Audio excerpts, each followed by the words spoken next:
Hey Storm Nation, let's check out the new Summit Peak.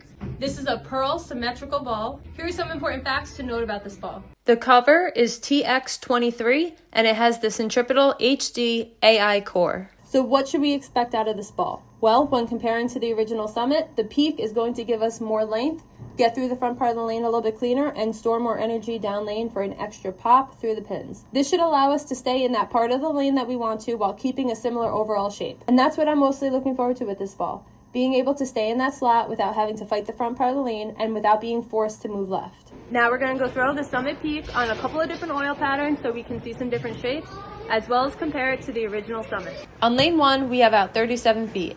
Check out how easily the Summit Peak floats down the lane and then has a heavy but smooth and controllable shape down lane off the end of the pattern. When comparing it to the Summit, you can really see how much earlier this checks up, making the Peak the perfect step down. Let's see how this ball looks on 41 feet. It gets down the lane really clean, but still strong enough to slap out the 10. I'm really loving the versatility in the shape with this ball.